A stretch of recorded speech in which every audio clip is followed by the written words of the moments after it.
আমাদের মাঝে আরো একজন মেহমান পেয়েছি, সম্মানিত আমির অধ্যাপক শরীফ মোহাম্মদ আব্দুল জলিল ভাই। আসসালামু আলাইকুম ওয়া রাহমাতুল্লাহি ওয়া বারাকাতুহু। আপনারা ভালো আছেন সবাই? আলহামদুলিল্লাহ। আলহামদুলিল্লাহি রাব্বিল আলামিন, আসসালাতু ওয়াসসালামু আলা সাইয়্যিদিল মুরসালিন ওয়া আলা আলিহি ওয়া সাহাবিহি আজমাইন। আম্মা বাদ, আউযু বিল্লাহি মিনাশ শাইতানির রাজিম। বিসমিল্লাহির রহমানির রহিম। ইয়া আইয়ুহাল্লাযীনা আমানু হাল আদুল্লুকুম আলা তিজারাতিন তুনজিকুম মিন আযাবিন আলিম তু'মিনুনা বিল্লাহি ওয়া রাসূলিহি ওয়া তুজাহিদুনা ফি সাবিলিল্লাহি বিআমওয়ালিকুম ওয়া আনফুসিকুম যালিকুম খায়রুল লাকুম ইন কুনতুম তা'লামুন। সাদাকাল্লাহুল আযীম। শহীদ কাফেলা বাংলাদেশ জামাত ইসলামী ৩ নং মিরুখালী ইউনিয়নের উদ্যোগে আজকের সুন্দর এই প্রশিক্ষণ প্রোগ্রামের সম্মানিত সভাপতি, মিরুখালী ইউনিয়নের সম্মানিত আমির জনাব অধ্যাপক নাজমুস সাদাত, সম্মানিত সঞ্চালক যিনি এই ইউনিয়নের সম্মানিত সেক্রেটারি জনাব নুরুল আমিন, আমাদের মাঝে উপস্থিত আছেন বাংলাদেশ জামাত ইসলামী পিরোজপুর জেলার মজলিস শুরার সদস্য, বিশিষ্ট আলেমে দ্বীন, উপজেলা জামাতের সম্মানিত নায়েবে আমির জনাব মাওলানা মোহাম্মদ আফজাল হোসেন। আজকের বেশি ভালো লাগতেছে, আপনারা অনেক মেহমান পেয়েছেন, আলহামদুলিল্লাহ। আমাদের এই মিরুখালী ইউনিয়নের সম্মানিত সহসভাপতি ডাক্তার নুরুল আমিন ভাই, আপনারা লক্ষ্য করেছেন আমার সফর সঙ্গী শহীদ কাফেলা বাংলাদেশ ইসলামী ছাত্র শিবিরের সাবেক 2 জন জেলা সভাপতি এখানে আছেন। একজন হচ্ছেন তাহিদ হাসান রুমি, যিনি এখন উপজেলার সাংস্কৃতিক বিভাগে দায়িত্ব পালন করছেন। আরেকজন আছেন ইলিয়াস মির্জা, এই যে একটু আগে বক্তব্য দিয়ে গেলেন। আরও আছেন সাবেক ছাত্রনেতা, যিনি ঢাকার রাজপথে আন্দোলন সংগ্রাম করেছেন, ধানি সভার কীর্তি সন্তান, আমাদের উপজেলা পেশাজীবী টিমের অন্যতম সদস্য জনাব মেহেদী হাসান সহ ইসলামী ছাত্র শিবিরের দক্ষিণের সভাপতিও এখানে হাজির হয়েছেন। নজরুল ইসলাম কই আছে এখানে? না, শুনছেন? আমার খুব মহব্বতী মানুষ, বিশিষ্ট আলেমে দ্বীন হযরত মাওলানা এনামুল হক সাহেব, আরো অনেক জ্ঞানী গুণী এখানে উপস্থিত আছেন। আল্লাহ তাআলা আজকের এই দিনে আমাদেরকে এখানে হাজির হওয়ার তৌফিক দিলেন এই প্রশিক্ষণ প্রোগ্রামে। এই জন্য সবাই আমরা আবারও শুকরিয়া আদায় করছি। আমরা সবাই বলি আলহামদুলিল্লাহ। আপনাদের কষ্ট হচ্ছিল গরমের ভিতরে, আমি একটা ফোন দিয়েছিলাম যে এখন আমরা খুব কষ্টের মধ্যে আছি, মঠবাড়িয়ায় বিদ্যুৎ কর্তৃপক্ষকে যে একটু ব্যবস্থা করলে ভালো হয়। নামাজ আদায়ের সময় ব্যবস্থাটুকু করেছেন, এই জন্য তাদেরকে ধন্যবাদ জানাচ্ছি। সম্মানিত ভাইরা, আজকের এই প্রোগ্রামটা কিন্তু একটা প্রশিক্ষণ প্রোগ্রাম, ঠিক না? আল্লাহ রসুল তার সাহাবায়ে কিরামকে এভাবে দিনের তালিম তালকিন প্রশিক্ষণ দিয়ে এমনভাবে তৈরি করেছিলেন, তারা দিনের বেলা থাকতো ঘোড়ার পিঠে আর রাতের বেলা থাকতো জায়নামাজে। জিহাদের ময়দানে তারা থাকতেন সবের আগে আর আল্লাহ রসুল থাকতেন পিছনে, আর মসজিদে নামাজের সময় আল্লাহর নবী থাকতেন সামনে, এই সমস্ত মুজাহিদরা থাকতেন পিছনে। তার দেখানো সংগঠন বাংলাদেশ জামাত ইসলামীতে আল্লাহ তাআলা আপনাকে আমাকে শামিল হওয়ার যে তৌফিকটুকু দিলেন, এই জন্য রব্বে কারিমের দরবারে আবারও শুকরিয়া আদায় করছি। আমরা সবাই বলি আলহামদুলিল্লাহ। সম্মানিত ভাইরা, আপনারা আজকে প্রশিক্ষণ প্রোগ্রামে এসেছেন, খাতা কলম আছে কার কার কাছে? তারা একটু হাত তোলেন। একটা বিকল্প শিক্ষা প্রতিষ্ঠান, বলি আলহামদুলিল্লাহ। আল্লাহ তাআলা 2টা সাবজেক্টে 2টা ইউনিভার্সিটি থেকে মাস্টার ডিগ্রি অর্জন করে একটা আলিফের জ্ঞান যদি ওই ইউনিভার্সিটি থেকে শিখতে পারতাম, জীবনে কোনো দুঃখ থাকতো না।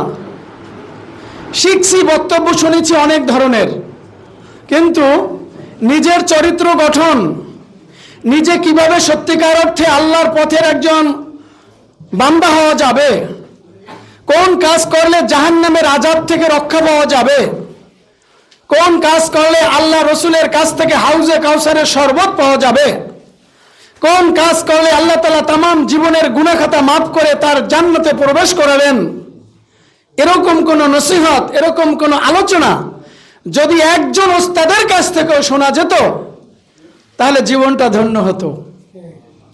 কিন্তু যতটুকু আল্লাহ তাআলা শেখার, দিন সম্পর্কে, ইসলাম সম্পর্কে, এই শহীদি কাফেলা বাংলাদেশ ইসলামী ছাত্র শিবির এবং জামাত ইসলামীর মাধ্যমে আল্লাহ তাআলা শেখার সুযোগ দিয়েছেন, বলি আলহামদুলিল্লাহ। আমার মতো আব্দুল জলিল এরকম লোক মঠবাড়ি অভাব নাই। কে চেনতো আমাকে? এত সম্মান, এত ইজ্জত কেন আল্লাহ তাআলা দিলেন? Due to the light of the holy Quran. ঠিক কিনা বলেন? একমাত্র কোরআনের আলোর কারণে, কোরআনের কথা বলার কারণে। কারণ এই সেই কোরআন, যেই কোরআন একটা মানুষকে জিরো থেকে হিরো বানিয়ে দেয়। এই সেই কোরআন, যেই কোরআন মানুষকে লিতুখরিজান নাসা মিনাজ যুলুমাতি ইলান নূর, come to the way of light from the darkness, পুঞ্জীভূত অন্ধকার থেকে আলোর ঠিকানা, জান্নাতের ঠিকানা দেখাই দেয় এই কোরআন। সেই কোরআনের আমরা কর্মী, ঠিক না ভাই? তা আপনারা কাগজ কলম নিয়ে আসেন নাই, আমি তো আপনাদের জন্য মাল মশলা নিয়ে আসছি। আপনারা লিখবেন কিসে? ভাই দাওয়াতটা তো সুন্দর মতো দিয়েছেন যে আপনার আলোচনার বিষয় থাকবে ইসলামী আন্দোলনের কর্মীদের বর্তমান প্রেক্ষাপটে দায়িত্ব ও কর্তব্য। বক্তৃতা শুনে যাবেন, সিঁড়ি থেকে নামবেন। শয়তান শয়তানের পিছনে কাজ করে না, কারণ শয়তান জানে ও তো আমার মুরিদ আছি। আমি দেখি জামাতের একজন লোককে কিভাবে লাঞ্ছিত করা যায়, জামাতের একজন লোককে কিভাবে অসহসা দেওয়া যায়, জামাতের একজন লোককে কিভাবে ইসলামের লাইন থেকে অন্যদিকে নেওয়া যায়। এটা হলো তার দায়িত্ব, এটা হলো তার কর্তব্য। এখান থেকে ফিরে আসতে হলে আপনাকে the first message of the Holy Quran, oh my prophet, at first you read and read. Iqra. পড়াশোনা করা কি ফরজ, পড়াটা লিখে রাখা কি ফরজ। এটা জানেন না মনে আপনারা অনেকে। লিখতেও হবে, পড়তেও হবে। সূরা আলাকের 4 নম্বর আয়াতে আল্লাহ তাআলা জানিয়ে দিলেন, আল্লাযী আল্লামা বিল কলম, তিনি আল্লাহ যিনি এই কলমের মাধ্যমে জ্ঞান, বিজ্ঞান, প্রযুক্তি তোমাদেরকে শিক্ষা দিয়েছেন। সেই কলম ছাড়া না লেখা অন্য দল করতে পারবেন, জামাত ইসলামী করতে পারবেন না। এত সহজ না। আপনারা জামাতের কর্মী, শুধু তালিকায় থাকলে হবে না। আজকের জামাত ইসলামের দিকে সারা বাংলাদেশের মানুষ তাকিয়ে আছে। বাংলাদেশ জামাত ইসলামের নেতা, কর্মী, সমর্থক, শহীদি কাফেলা ইসলামী ছাত্র শিবিরের সাথী, সদস্য, কর্মী, প্রত্যেকের ত্যাগ, প্রত্যেকের রক্ত, এর বিনিময়ে আল্লাহ তাআলা আমাদের মাঠটাকে এত ফার্টাইল, এত উর্বর করেছেন। সেই রেজাল্ট আমরা পাইছি না? হয়তো মিডিয়ার মাধ্যমে বিভিন্নভাবে নেগেটিভ করা হয়েছে, উল্টিয়ে দেওয়া হয়েছে রেজাল্টটা। আপনারা দেখেন নাই? সরকারি যানবাহনে করে ভোট দিতে আসতেছে, মিছিল দিচ্ছে, স্লোগান দিচ্ছে, হ্যাঁ, বাসের উপরে, ট্রেনের উপরে, ছাদের উপরে, দাঁড়িয়ে পাল্লা সব জায়গায়। সেই জায়গাটাকে ধরে রাখতে হলে আজকের আপনাকে নট ফর কোয়ান্টিটি, সংখ্যা দিয়ে যোগ করলে হবে না, আপনাকে কোয়ালিটির পর্যায়ে টপ মোস্ট লেভেলে আপনাকে থাকতে হবে। Quality and quality. আমরা থাকবো ইমাম, আমরা মুয়াজ্জিনের দায়িত্ব আর পালন করতে চাই না। ইমামতি করতে হলে জোহরের নামাজের, আসরের নামাজের বিপদ কম, কারণ লোকেরা তো শুনবে না। কিন্তু মাগরিব, এশা, ফজর আজকের আমাদের হতে হবে ইঞ্জিন, আর রেলগাড়ির বগি হলে চলবে না। 1 লক্ষ বগি বিক্রি করে একটা ইঞ্জিন কেনা যায় না, যায় কি ভাই? আজকের লাইনে বসে শুধু খাবার গ্রহণ করলে চলবে না, আজকের একজন খাদিমদারের ভূমিকা পালন করতে হবে। খাদিমদারকে পাত্রের ভিতরে কতটুকু গোশত আছে, কতটুকু ঝোল আছে, কতজন লোক লাইনে বসেছে, এখান থেকে কতটুকু দেব, এই ক্যালকুলেশন প্রথম আপনার ব্রেনের ভিতরে করতে হবে যে এইটুক পরিমাণ দেওয়া শুরু করলে মাথা পর্যন্ত পাবে। এইটার নাম বাংলাদেশ জামাত ইসলামী। সুতরাং আজকের থেকে আপনাদের কাছে আমি আহ্বান করব, যে প্রোগ্রামে যাবেন সর্বপ্রথম রাখবেন কাগজ এবং কলম। ইনশাআল্লাহ। পড়া কি ফরজ, লেখা কি? আচ্ছা, কলমের নামে কোন সূরা আছে? 114টা সূরার ভিতরে একটা সূরা আল্লাহ নাজিল করলেন কলমের ব্যাপারে, আর সেই কলমের গুরুত্ব জামাত ইসলামীর কর্মী ভাইরা দেবে না, এটা কি হতে পারে ভাই? আচ্ছা, এই যে বক্তব্য দিচ্ছি, কথা শোনা কি? কোন সূরা? এখন থাকবেন হা করে তাকাইয়া, বলতে পারবেন না। যখন এইটা বলতে পারবেন, জনগণকে এইটা শিখাবেন, সেদিন খেজুর গাছে স্বর্ণের কলস পাতবেন, তারপরে রস চড়ে নেবে না। কারণ কোরআন যদি লোকদের কলবের ভিতরে ঢুকানো না যায়, দিন যদি লোকদের অন্তরের মধ্যে ঢুকানো না যায়, আল্লাহর ভয় যদি মানুষের অন্তরের মধ্যে ঢুকানো না যায়, তাহলে এই সমাজের কখনো পরিবর্তন। সূরা বাকারা, the biggest surah of the Holy Quran, 286, 286 আয়াত রয়েছে। 285 নম্বর আয়াতে আপনি দেখবেন সামিয়ানা কথাটা আল্লাহ তাআলা সেখানে বলেছেন। শোনো, ভালোভাবে শোনো, বক্তব্য শোনো। আর সূরাতুল আরাফের 204 নম্বর আয়াতে এই কথাগুলো বলতেছি, খালি শুনে যাচ্ছেন, লিখবেন কোন জায়গায়? জীবনে আর কোনোদিন মাদ্রাসায় যাবেন আর আপনার হুজুর আপনাকে শিক্ষা দেবে?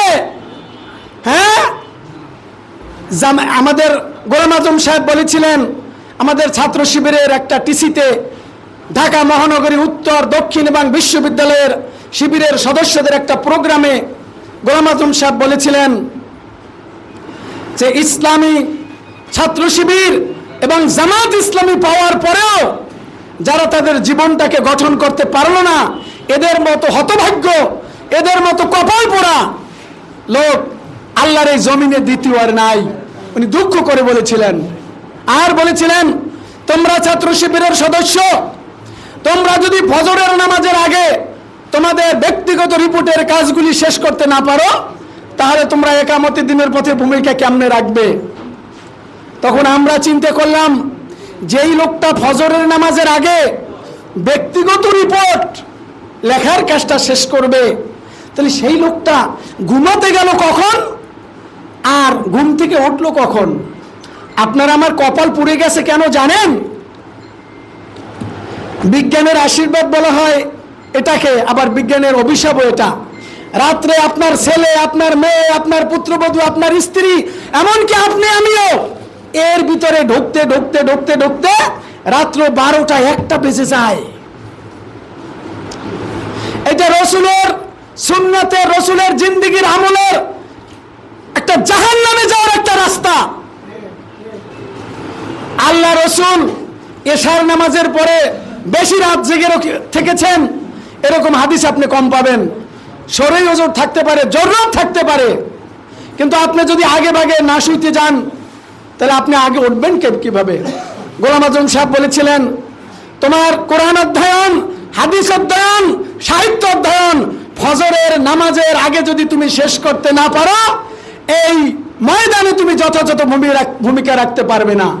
তাহলে আমরা চিন্তা করলাম, যে লোক কোরআন হাদিস সাহিত্য ফজরের নামাজের আগে পড়বে, ওনার তো তাহাজ্জুদ পড়তে উঠবে তাহলে 3টা, 2:30, 3টায়।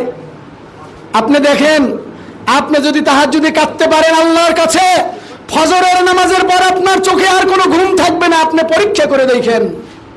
আজকের সেই আমল, সেই অভ্যাস আমাদের কর্মী ভাইদের কাছ থেকে অনেক হকের কাছ থেকে দূরে সরে গেছে। ফজরের পর একটু সুন্নতি ঘুম দেয়। ফজরের পরে, নামাজের পরে ঘুমের ব্যাপারে আল্লাহ রসুল কি বলছেন? দারিদ্রতা আনতে চাও, জীবনে দুর্ভোগগ্রস্ত জীবন গঠন করতে চাও, তাহলে ফজরের পর ঘুমাও। ফজরের পর ঘুমের অভ্যাস আমরা করবো না, পারবো ইনশাল্লাহ? সম্মানিত ভাইরা, সামিয়ে না, শোনো, শোনার পরে কথাগুলো মানো, তা না।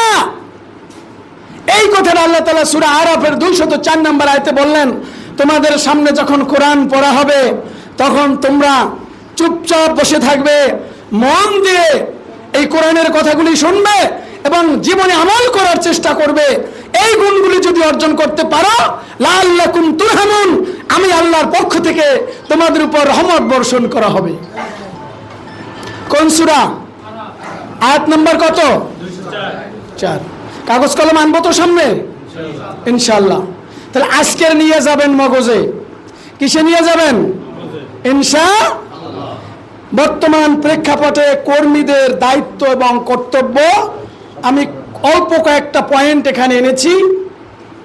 যেহেতু 7-8 জন ভাই কাগজ কলম নিয়ে এসেছেন, আপনারা লিখবেন এবং কোরআনের আয়াতগুলো সেখানে আপনি লিখবেন। আমি পয়েন্ট কটা বলে তারপর সংক্ষিপ্ত কিছু কথা এখানে বলার চেষ্টা করব। আমা তৌফিক ইল্লা বিল্লাহ। ইসলামী আন্দোলনের একজন কর্মীর দায়িত্ব এবং কর্তব্য বর্তমান এই প্রেক্ষাপটে অন্যদের মতো দায়িত্ব কর্তব্য নয়। কারণ আমরা নবীওয়ালা কাজ করি, আমরা আল্লাহর জমিনে আল্লাহর কোরআনের বিধান প্রতিষ্ঠার জন্য কাজ করি।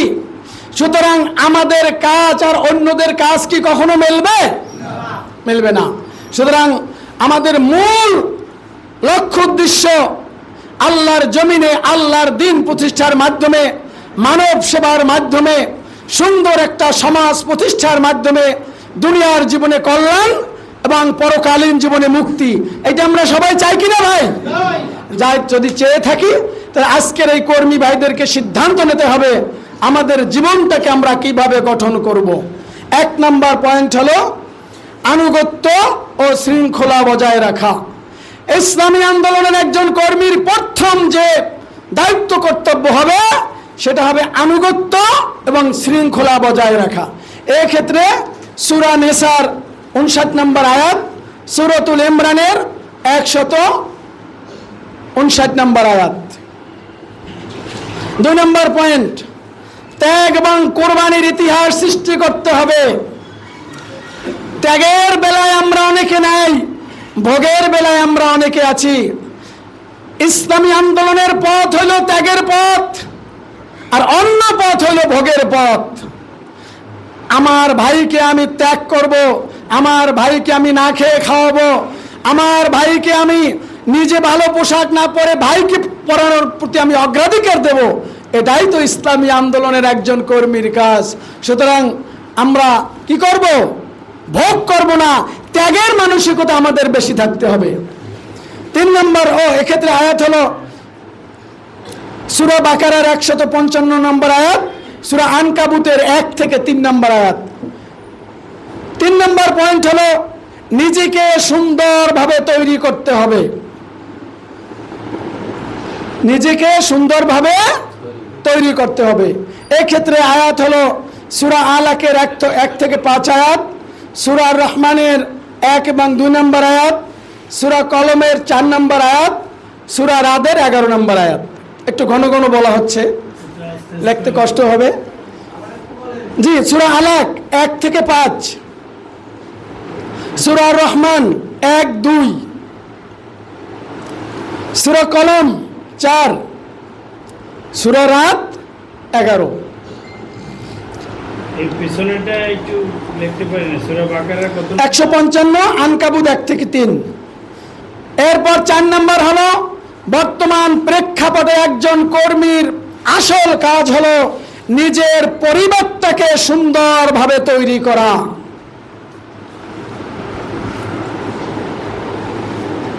সূরা তাহরিম আয়াত নাম্বার 6।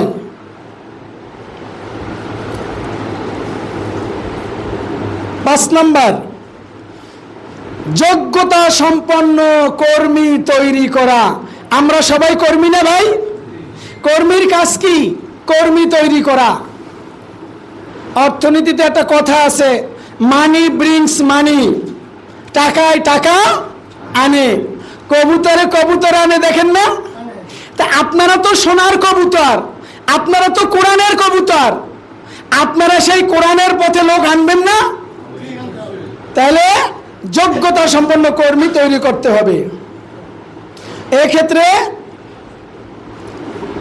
এমন লোকদেরকে আমরা কর্মী বানাবো যিনি সমাজকর্মী হবে, নির্বাচনী কর্মী হবে, রাজনৈতিক কর্মী হবে, কোরআনের কর্মী হবে। কয় ধরনের কর্মী হবে? 4 ধরনের। মনে রাখতে হবে কিন্তু কথাগুলা। এক্ষেত্রে সূরা হজ 41 নম্বর আয়াত, সূরা মাউন পুরোটা, সূরা নেসা 75 নম্বর আয়াত। 6 নম্বর কর্মীর দায়িত্ব কর্তব্য হলো সংগঠনকে সম্প্রসারণ করতে হবে, সংগঠনকে সম্প্রসারণ করতে হবে। এক্ষেত্রে একটা সূরার 3টা আয়াত ভালো করে পড়বেন, সূরা আল ইমরানের 103, 104, 110।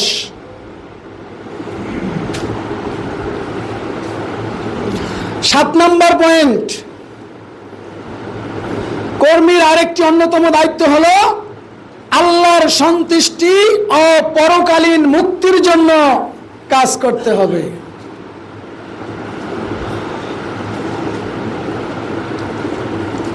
আল্লাহর সন্তুষ্টি ও পরকালীন মুক্তির জন্য কাজ করতে হবে। এক্ষেত্রে সূরা আনামের 162 নম্বর আয়াত, সূরা তওবার 111 নম্বর আয়াত, সূরা সফের 4 নম্বর আয়াত।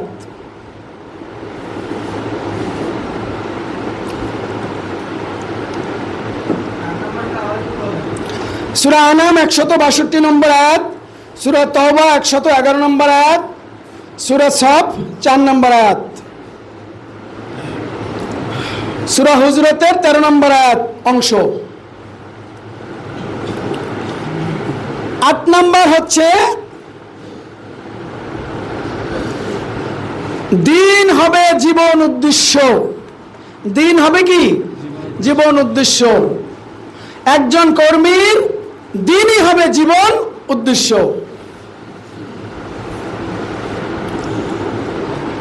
সূরা শুরা 13 নম্বর আয়াত, সূরা সফ 28 নম্বর আয়াত, সূরা ফাতাহ 28 নম্বর, সফ 9, তওবা 33। কয়টা পয়েন্ট বললাম ভাই? 8টা। এই যারা কাগজ কলম আনেন না, যারা এনেছেন, তাদের কাছ থেকে আপনারা এগুলি সংগ্রহ করার চেষ্টা করবেন। সম্মানিত ভাইরা, আমি বেশি সময় নেব না, আপনাদেরকেও আমরা বেশি রাত পর্যন্ত এখানে রাখবো না, মোটামুটি অল্পর ভিতরে আমরা শেষ করব। আমা তৌফিকি ইল্লা বিল্লাহ। তবে আজকের এই যে প্রোগ্রামটি, এই প্রোগ্রামটি মিরুখালী ইউনিয়নের কর্মী ভাইদের জন্য এবং মিরুখালী সংগঠনের জন্য অত্যন্ত গুরুত্বপূর্ণ। কেন গুরুত্বপূর্ণ? এখন এমন একটা সময় চলছে, যেই সময়টা এই বিষয়গুলি আমাদের জন্য অত্যন্ত জরুরি। সুতরাং সেই দৃষ্টিকোণ থেকে আমরা এখানে যে 8টি পয়েন্ট দিয়েছি, এই 8টি পয়েন্টের আলোকে আমরা আমাদের জীবনকে গঠন করব ইনশাআল্লাহ। আজকের একজন কর্মীর জন্য আনুগত্য এটা অত্যন্ত গুরুত্বপূর্ণ।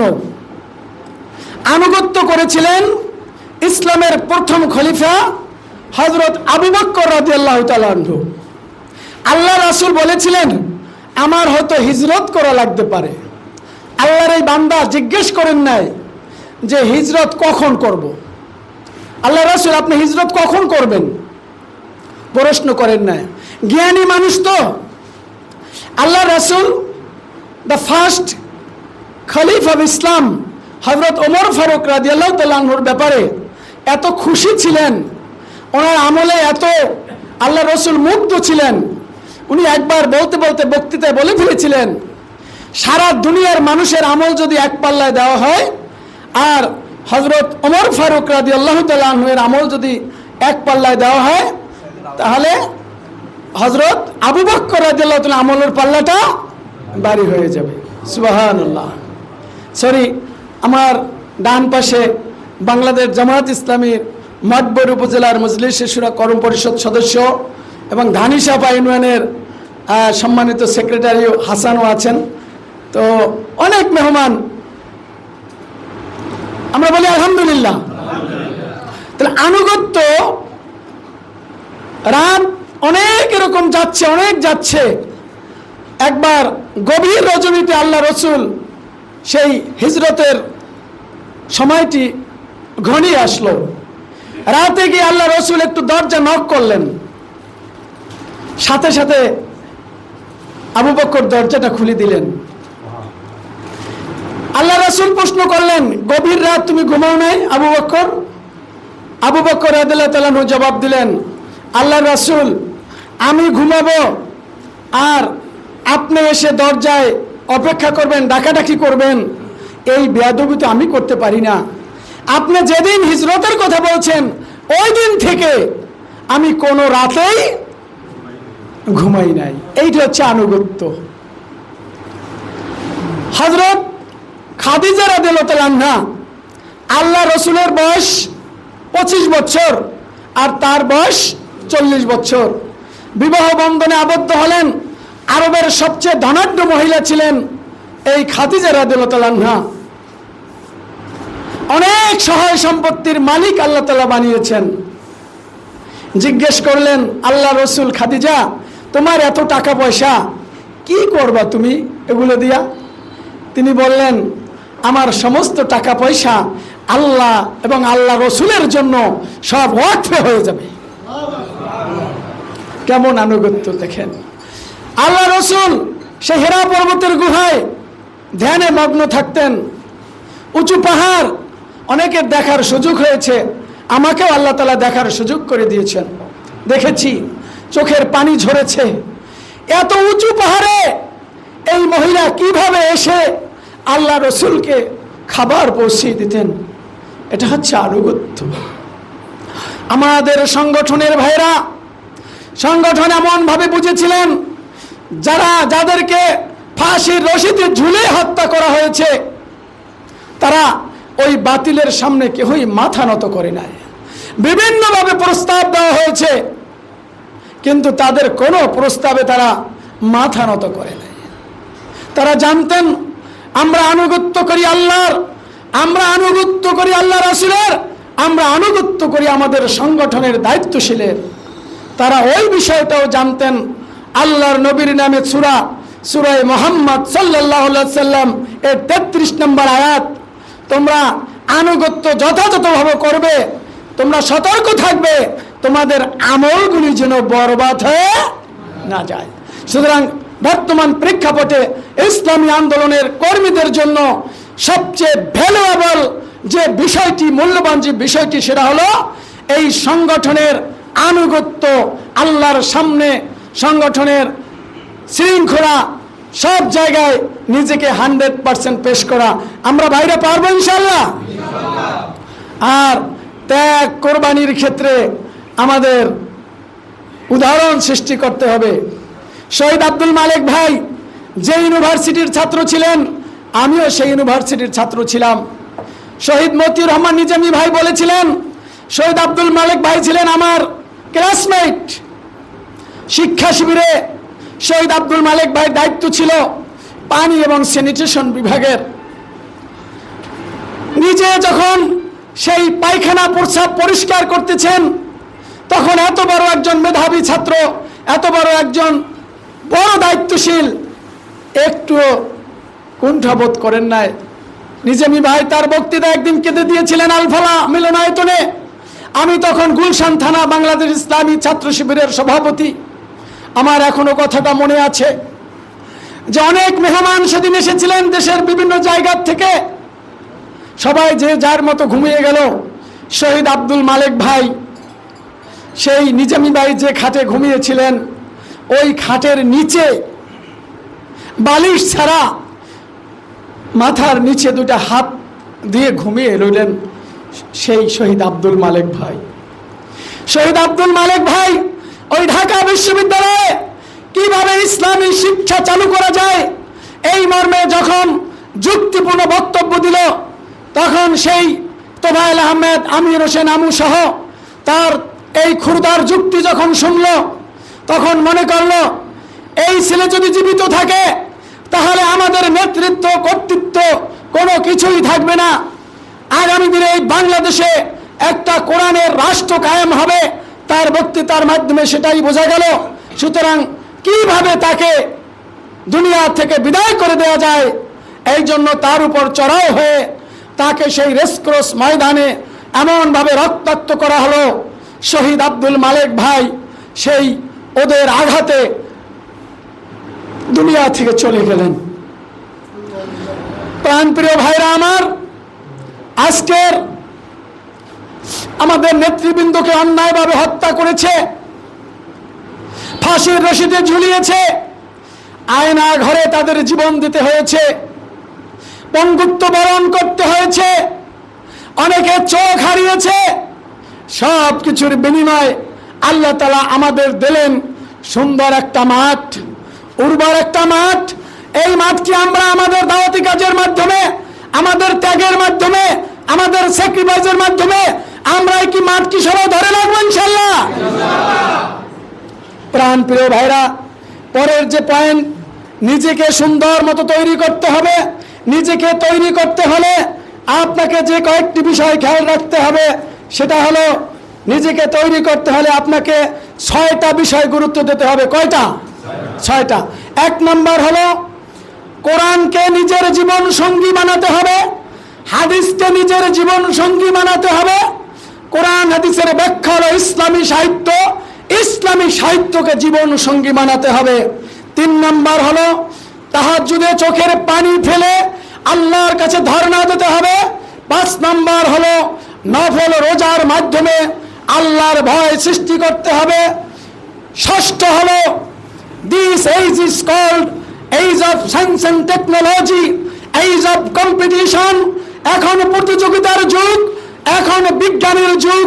এই যুগে আপনাকে আমাকে সেই দুনিয়ার বিভিন্নমুখী জ্ঞান, কম্পিউটার, ইনফরমেশন সমস্ত কিছু আমাদের জানতে হবে, না হলে এই সমাজে আমাদের নিজেদের নেতৃত্ব দিতে আমরা যথাযথ পারবো না। কথাটা ঠিক কিনা বলেন আপনারা? সুতরাং আজকের এই 6টা বিষয় আমাদের সুন্দর মতো গঠন করতে হবে। কোরআন হাদিসের আলোকে এখানে পয়েন্ট বা আলোচনার সময় কাভার দেবে না। এরপরে যে কথাটা আমি বলতে চাই, যে পয়েন্ট, পরিবারকে গঠন করতে হবে। পরিবারকে গঠন করতে হলে আজকের এখানে সিদ্ধান্ত নিতে হবে, আমার ঘরে 4টা সংগঠন তৈরি করব। কয়টা ভাই? আপনারা কি কেউ বলতে পারবেন সেই 4টে সংগঠন কি আপনার ঘরে তৈরি করবেন? বলেন তো একটু, আলামিন ভাই দাঁড়াই বলেন একটু। নিজেকে জামাত ইসলামের কর্মী হিসেবে জামাত ইসলামীতে সামিল হতে হবে, স্ত্রীকে মহিলা জামাতে সামিল করতে হবে, ছেলে সন্তান থাকলে শিবিরের সাথে সংশ্লিষ্ট করে দিতে হবে, শিবিরে সম্পৃক্ত করে দিতে হবে, আর মেয়ে থাকলে সাথী সংস্থার সাথে সংযুক্ত করে দিতে হবে। মোবারকবাদ। মনে থাকবে তো সবাই? এটা কিন্তু মুখস্থ করার বিষয় না। আপনি পুরুষ, আপনি হবেন জামাতের একজন মুজাহিদ, আপনার স্ত্রীকে বানাবেন মহিলা জামাতের একজন মুজাহিদা, আপনার ছেলেকে বানাবেন ছাত্র শিবিরের একজন সৈনিক, আপনার মেয়েটাকে বানাবেন ছাত্রী সংস্থার একজন নেত্রী। এই কাজটা যদি ঘরে করতে পারেন, আলু ভর্তা আর মরিচ পোড়া দিয়ে ভাত খাবেন, মনে হবে ছোট্ট একটা জান্নাতের মধ্যে আছি। আর এইটা করবেন না, আপনি যাবেন পশ্চিমে, ভাবি যাবে পূর্বে, ছেলে যাবে দক্ষিণে, মেয়ে যাবে উত্তরে, আর বলবেন আমি সাহেব ঘর না জানো জাহান্নামের একটা টুকরা। সুতরাং এই ক্ষেত্রে ভুল করলে এই ভুলের মাসুল কিন্তু জীবনে আর দিতে পারবেন। কি সুন্দর ইংলিশ মিডিয়ামে পড়াইয়া ঐশী নামক মেয়েটা, হ্যাঁ, জিন্সের প্যান্ট পরে, সাদা গেঞ্জি পরে, বাপ মারে আর ভালো লাগে না, দুইজনকে সুন্দর মতো জবাই করিয়া ওই সেই বয়ফ্রেন্ডের সাথে চলে গেল, সেই ঐশী এখনো বর্তমানে জেলখানায় আছে। অনেক বেশি আমি সেদিকে যাব না, যেহেতু সময় কম। এই জন্য একটা ঘরে সংগঠন থাকবে কয়টা? চারটা। চারটা যদি সংগঠন কোন ঘরে থাকে, বাতিল কোন ষড়যন্ত্রের মাধ্যমে ইসলামের আলো কি নিভাতে পারবে? আজকে ওরা বুঝতে পেরেছে। গোলাম মাওলানা রনি তোফায়েল আহমেদ সাহেবকে বলেছিল, তোফায়েল ভাই জামাতকে শেষ করবেন কেমনে? হেদের নেতাদের সাথে জেল খাটতে টাটতে যা দেখলাম, তাতে তারা যা করে চলে, তারা মাসের শেষে নিজেদের পকেটের পয়সা আলাদা করে রাখে দেয়, কি যেন নতনা বাইতুল মাল বলে। এই দলকে আপনি ম্যানেজ করবেন? আলহামদুলিল্লাহ বলেন। আজকের আগামী দিনে কোরআনের পার্লামেন্ট গঠনের ক্ষেত্রে যেই দল সবচেয়ে বেশি ভূমিকা রাখবে, সেই দলের নাম হলো বাংলাদেশ জামাত ইসলামী। বলেন আলহামদুলিল্লাহ। তবে একটা কথা মনে রাখবেন, আল্লাহ রাব্বুল আলামিন এই জমিনে তার দ্বীন প্রতিষ্ঠার মাধ্যমে কোরআনের পার্লামেন্ট, কোরআনের আইন এদেশে যে কায়েম হবে, এর নমুনা আলামত সারা দেশে পড়ে গেছে কিনা বলেন আপনারা? গতকালকেও একজন আলেম বলতেছে যে ভাই আসলে আমরা মনে হয় ভুলের মধ্যে আছি। আমি বলছি এখন কি বুঝছেন? আমি নাম বলবো না, নাম বলা আমার অভ্যাস নাই। প্রাণপ্রিয় ভাইরা, এই জন্য 8টা সংগঠন আমাদের গঠন করতে হবে ইনশাল্লাহ। পারবো সবাই? পরিশেষে আপনাদের কাছে আমার অনুরোধ থাকবে, বাংলাদেশ জামাত ইসলামী জনপ্রতিনিধি নির্বাচনের মাধ্যমে আমরা যে স্লোগানটা দিচ্ছি, আল্লাহর আইন চাই, সৎ লোকের শাসন চাই, এটা আমরা বলি না? আল্লাহর আইন এবং সৎ লোকের শাসন কায়েম করতে হলে আপনাকে আমাকে মানুষের অন্তরের মধ্যে ঢুকতে হবে, মানুষের উপকার করতে হবে, বিপদ আপদে মানুষের পাশে ঝাঁপিয়ে পড়তে হবে। একজন অসুস্থ হলে আপনি যেভাবে পারেন তাকে সাহায্য সহযোগিতা করে সেই লক্ষ্যে আপনার বন্ধু এবং সমর্থক বানিয়ে আপনি যেন সেই অস্ত্রের যুদ্ধ এখন শেষ, এখন হয় বলতেছে স্নায়ু যুদ্ধ চলছে, অর্থাৎ ব্রেনের যুদ্ধ, এখন হচ্ছে ব্যালটের যুদ্ধ। এই যুদ্ধে আপনারা বিজয়ী হওয়ার জন্য মাঠে ময়দানে সব জায়গায় আপনারা ভূমিকা রাখবেন। বাংলাদেশ জামাত ইসলামী এই জন্য মেম্বার, চেয়ারম্যান, মেয়র, কাউন্সিলর, উপজেলা চেয়ারম্যান, এমপি সারা বাংলাদেশের সব জায়গায় সমস্ত সেক্টরে জনপ্রতিনিধি এবং জনসেবার মাধ্যমে সুন্দর একটা ইসলামী রাষ্ট্র কায়েমের জন্য এগিয়ে যাচ্ছে। বলেন আলহামদুলিল্লাহ। এই জন্য আপনারা, এখন টাকার একটা কালচার চলছে, এটাকে ভুলে যেতে হবে। মানুষকে বুঝাতে হবে যে টাকার মোহে ছোটা যাবে না, টাকার মাধ্যমে ভোট কেনা বেচা করা যাবে না। সৎ এবং যোগ্য লোককে ক্ষমতায় বসাতে হবে এবং আপনাদের সেই ক্ষেত্রে সবচেয়ে বেশি আগায় আসতে হবে। পারবেন ইনশাল্লাহ? এই আহ্বান আপনাদের কাছে রাখবো। এবং সামাজিক কাজ, একটা কথা মনে রাখবেন, সংগঠন, নির্বাচন, রাজনীতি, কথা কয়টা? 3টা। সংগঠনের বৈশিষ্ট্য একরকম, নির্বাচনের বৈশিষ্ট্য একরকম, রাজনীতির বৈশিষ্ট্য একরকম। আপনারা সংগঠন চালাচ্ছেন, সংগঠনের গতিতে চলবে। নির্বাচনে বিজয়ী হতে হলে আপনাদের গ্রামে গঞ্জে পাড়ায় মহল্লায় মানুষের কাছে যেতে হবে, মিশতে হবে, মানুষের সঙ্গী সাথী হবে, বিপদ আপদে মানুষের সাথে ঝাঁপিয়ে পড়তে হবে। পারবেন ইনশাল্লাহ? তাহলে মিরুখালী থেকেই প্রথম কলেমার পতাকা পথ করবে, উঠবে ইনশাল্লাহ।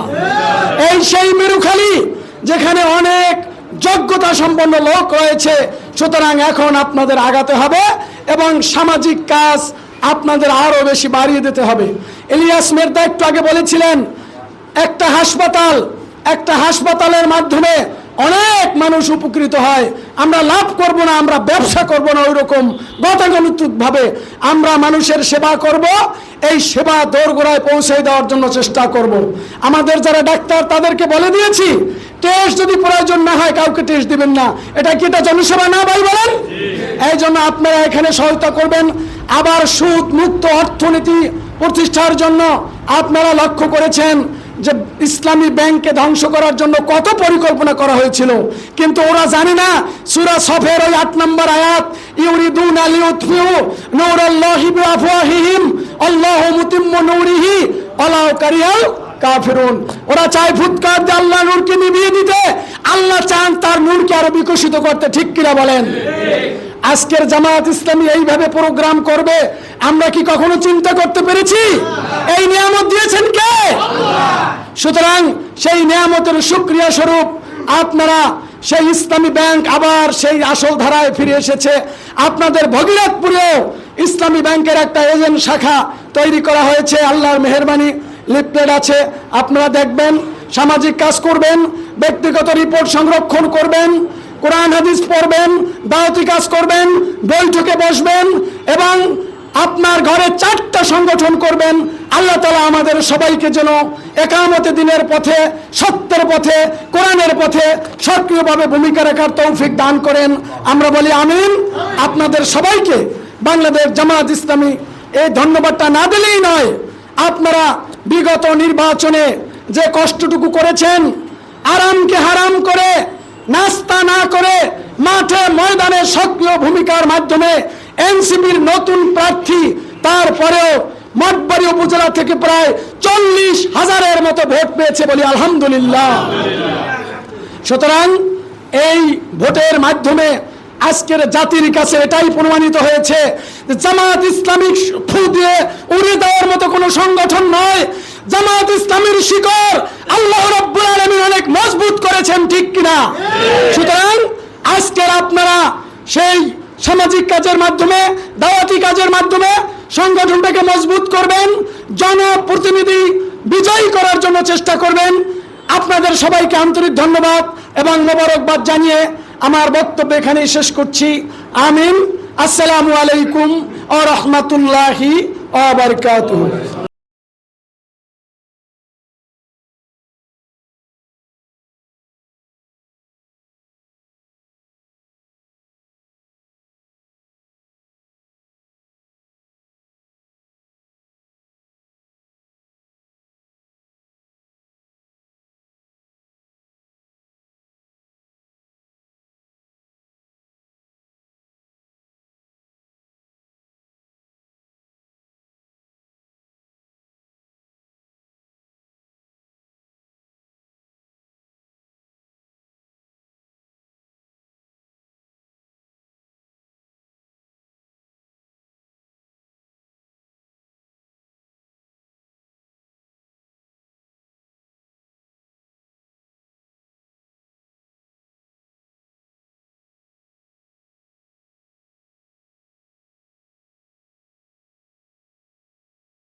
আমাদের মাঝে আরো একজন মেহমান পেয়েছি। বিসমিল্লাহির রহমানির রহিম। বাংলাদেশ জামায়াত ইসলামী 3 নং মিরুখালী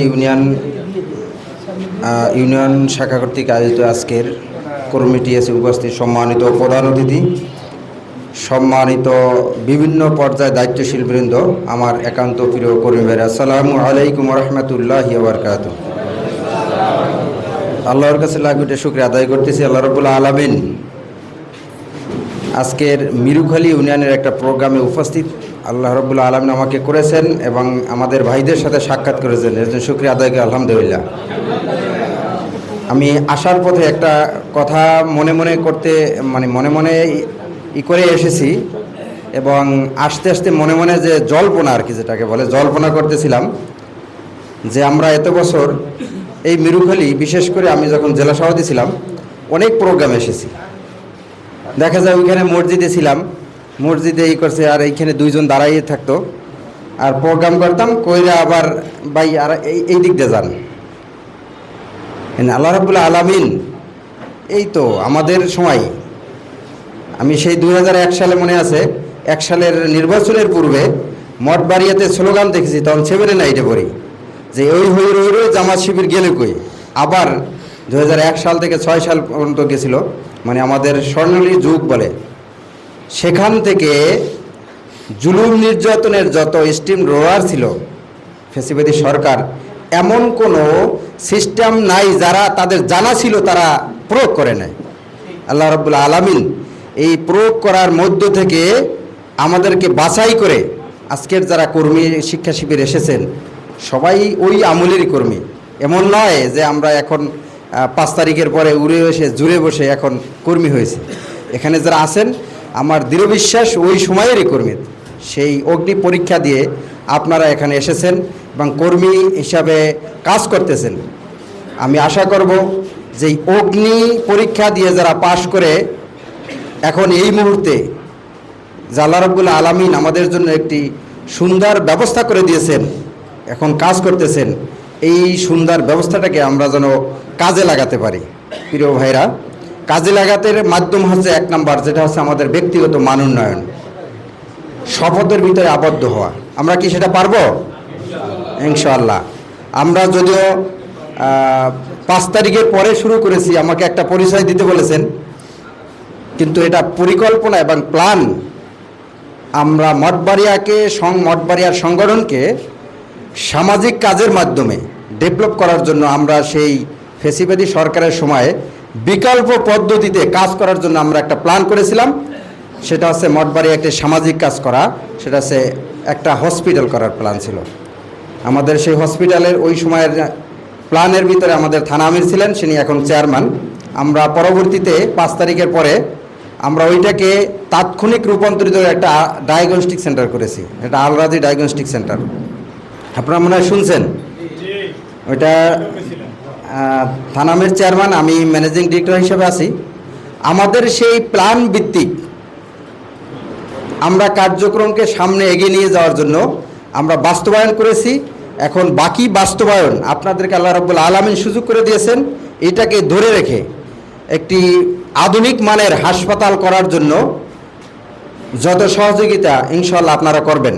এখন আমাদের এখানে 2টা সহযোগিতা সবচেয়ে বেশি।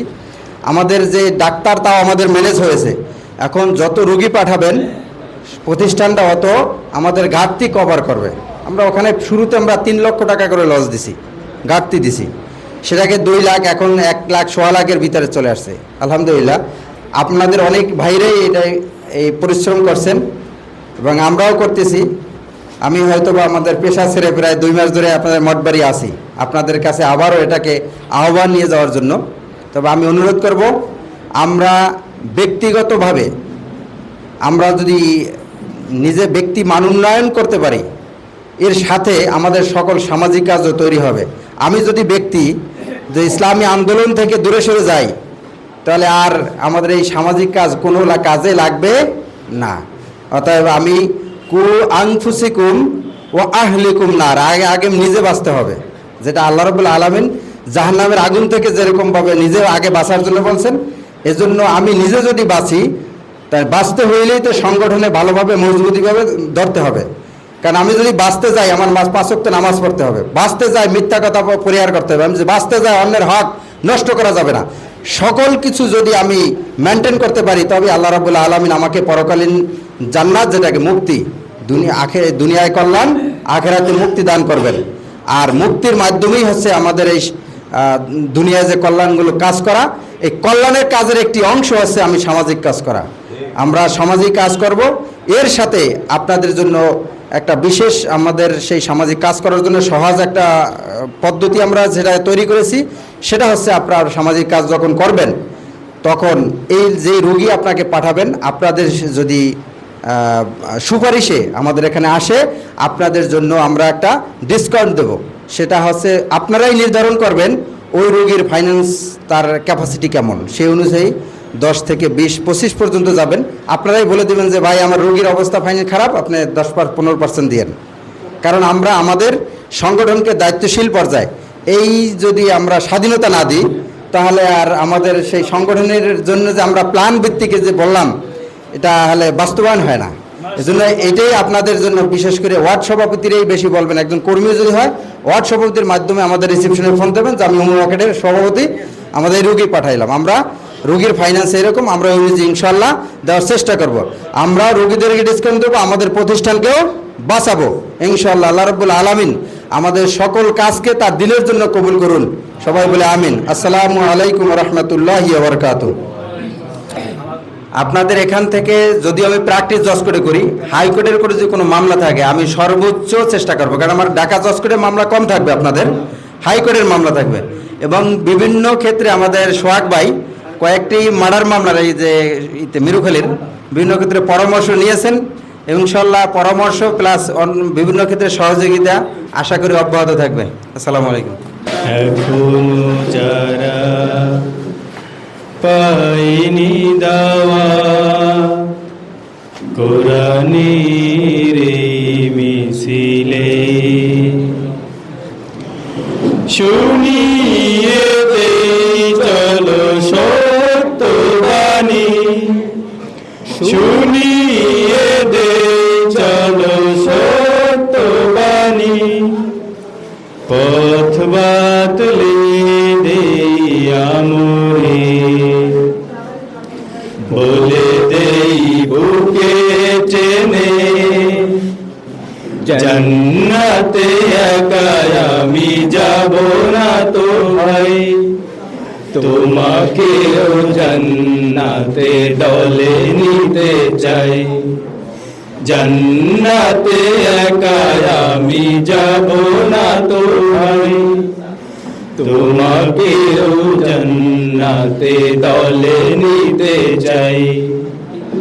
সালাতে আসো যদি প্রতি আজানে, জেনে রেখো এলে তুমি ফুল বাগানে, সালাতে আসো যদি প্রতি আজানে, জেনে রেখো এলে তুমি ফুল বাগানে, যে বাগে রহম ঝরে হয় রোশনাই, শুধু তাই শুধু তাই আহা শুধু তাই, তোমাকেও জান্নাতে দলে নিতে চাই, জান্নাতে একা আমি যাব না তো ভাই, তোমাকেও জান্নাতে দলে নিতে চাই।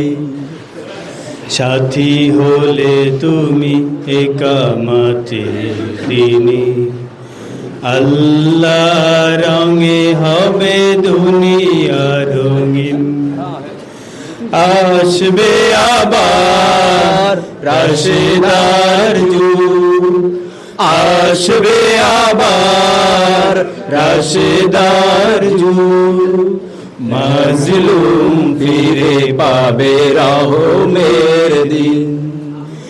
এই পথ আল্লাহ রাসূলের পথ, যে পথে সর্বদা থাকে রহমত, এই পথ আল্লাহ রাসূলের পথ, যে পথে সর্বদা থাকে রহমত, প্রাণে প্রাণে নাজাতের বাজবে সানাই, শুধু তাই শুধু তাই, আহা শুধু তাই, তোমাকেও সে মিছিলে স্বাগত জানাই।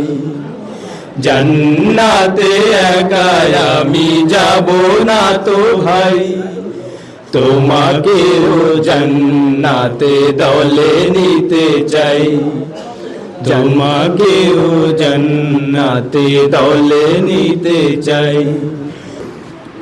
মাওলানা মোহাম্মদ হাসান, বান্ডারিয়া শাহাবুদ্দিন কামিল মাদ্রাসার ইংরেজির টিচার এবং উপজেলা জামাতের শুরা ও কর্মপরিষদ সদস্য মাওলানা মোহাম্মদ হাসান। আলাইকুম ওয়া রাহমাতুল্লাহি ওয়া বারাকাতুহু। কেমন আছেন আপনারা সবাই? আলহামদুলিল্লাহ। মহান রব্বুল আলামিনের দরবারে শুকরিয়া আদায় করছি যে মহান মাবুদ দক্ষিণ এশিয়ার সর্ববৃহত্তর ইসলামী আন্দোলন বাংলাদেশ জামাত ইসলামী মঠবাড়িয়া উপজেলার গুরুত্বপূর্ণ একটি ইউনিয়ন ৩ নং মিরিখালী ইউনিয়ন কর্তৃক আয়োজিত আজকের এই শিক্ষা শিবিরে উপস্থিত আছেন প্রিয় ভাই পরিচালক, উপস্থিত আছেন অত্র ইউনিয়নের সম্মানিত আমির সহ অত্র ইউনিয়নের কর্মী ভাইয়েরা, আসসালামু আলাইকুম ওয়া রাহমাতুল্লাহি ওয়া বারাকাতুহু। মঠবাড়িয়া উপজেলার সম্মানিত আমির অধ্যাপক শরীফ মোহাম্মদ আব্দুল জলিল স্যার আলোচনা করেছেন। তার আলোচনার পরে আর আলোচনা আসলেই করা আর না করা সমান কথা, নাকি বলেন? আমার আলোচনার বিষয় ছিল ইসলামী আন্দোলন সাফল্যের শর্তাবলী। এই যে বইটা, এই বইটা আপনারা সবাই পড়ছেন না? পড়েছেন? একটু কথা বলেন, পড়েছেন এই বইটা? এই বইটা লিখেছেন সৈয়দ আবুল আলা মওদুদি রহমতুল্লাহ আলাই, আর এটার অনুবাদ করেছেন আব্দুল মান্নান তালিব। কয়েক মিনিট কথা বলবো যে এই বইটায় 2টা অংশে আলোচনা হয়েছে, একটা হচ্ছে ভূমিকা আর একটা হচ্ছে মূল বইয়ের আলোচনা। এই ভূমিকায় 3টি দিক নিয়ে আলোচনা করেছেন। একটা হচ্ছে আশার দিক, একটা হতাশার দিক, আর একটা হচ্ছে করণীয় দিক। আর মূল বইতে আলোচনা করেছেন কিছু বর্জনীয় গুণ আর কিছু অর্জনীয় গুণ। খালি পয়েন্ট কয়টা বলে যাব। যে 1 নম্বরে হচ্ছে যে হতাশার দিক। আমাদের জাতির মধ্যে ইসলামী সমাজ প্রতিষ্ঠার আগ্রহ, উদ্যোগ গ্রহণের অভাব এবং তার চাইতেও বেশি অভাব যোগ্যতার। এই যে ইসলামী সমাজ প্রতিষ্ঠার আগ্রহ, উদ্যোগ, এই গ্রহণের অভাব আছে না?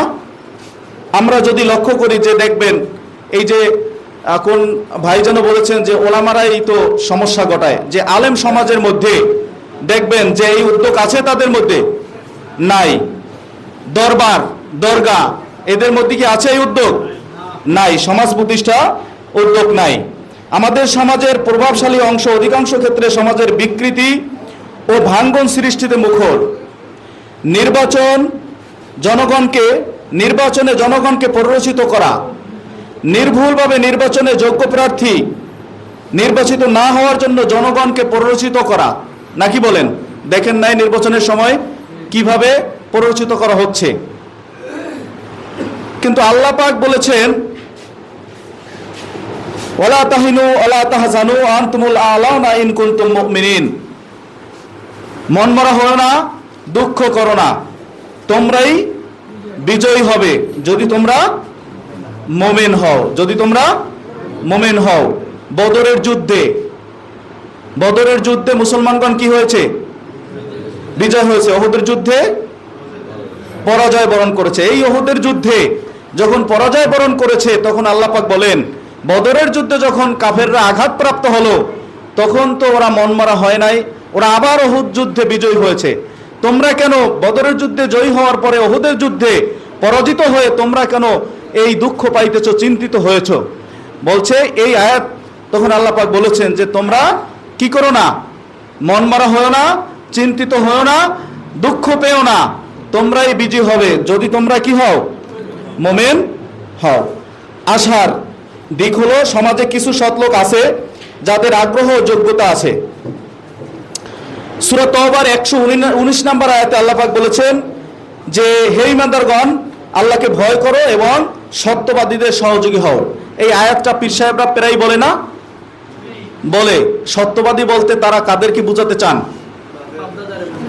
কাদেরকে বোঝাতে চান, এইটা তারা কিন্তু ব্যবহার করে। জাতি সামগ্রিকভাবে অসৎ প্রবণ নয়, প্রচেষ্টা চালালে এরাও আন্দোলনের সমর্থক হতে পারে। বিকৃতির কাজে যারা লিপ্ত তারা দুটি গুণ অর্জন করতে পারে না। এক নাম্বার চারিত্রিক শক্তি, চারিত্রিক শক্তি আর ঐক্যের শক্তি।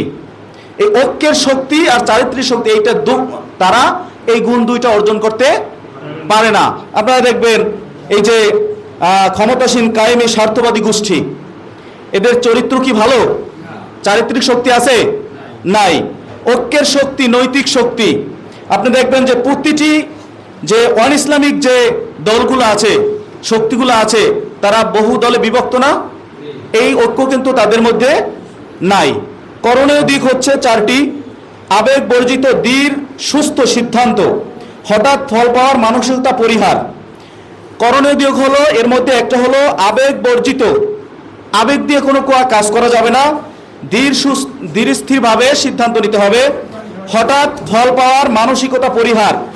এই যে একটু খেয়াল করেন, এই যে 12ই ফেব্রুয়ারি নির্বাচনের পরে জনগণ ভোট দিয়েছে কি মার্কায়? দাঁড়িপাল্লায়। কিন্তু ইঞ্জিনিয়ারিং এর মাধ্যমে সেইখানে যে সরকার গঠন করলো কারা? কিন্তু এইখানে কিন্তু বাংলাদেশ জামাত ইসলামী হঠাৎ করে যে সরকার গঠন করবে এই রকমের কোনো কিছু তারা করে নাই। জানার পরেও, ইঞ্জিনিয়ারিং জানার পরেও কিন্তু তারা ওই সেই মারমুখী অবস্থানে যায় নাই। তার মানে হচ্ছে যে হঠাৎ ফল পাওয়ার মানসিকতা পরিহার করা। আমির জামাত কিন্তু এই জন্যই এইটা করেছিলেন। সুশিক্ষিত কর্মী বাহিনী গঠন, ব্যক্তি গঠন। আর মূল বইটা আলোচনার বিষয় হচ্ছে দুইটা, একটা হচ্ছে অর্জনীয় গুণ আর একটা বর্জনীয় গুণ। ইসলামী আন্দোলনের সাফল্যের যে শর্ত, এটা পাঁচটা। এক নাম্বার হচ্ছে ব্যক্তিগত গুণাবলী, 2 নাম্বার দলীয় গুণাবলী, 3 নম্বরে পূর্ণতা দানকারী গুণাবলী, 4 নম্বরে মৌলিক ও অসৎ গুণাবলী, আর 5 নাম্বার হচ্ছে মানবিক দুর্বলতা। এই 5টার মধ্যে যে মৌলিক ও অসৎ গুণাবলী এইগুলো হচ্ছে বর্জন করা, আর মানবিক দুর্বলতা এটাও বর্জন করা। ব্যক্তিগত গুণাবলী হচ্ছে 4টা। ব্যক্তিগত গুণাবলী হলো 4টা: ইসলামের যথার্থ জ্ঞান, তারপরে ইসলামের প্রতি অবিচল বিশ্বাস, চরিত্র ও কর্ম, দিন হচ্ছে জীবন উদ্দেশ্য।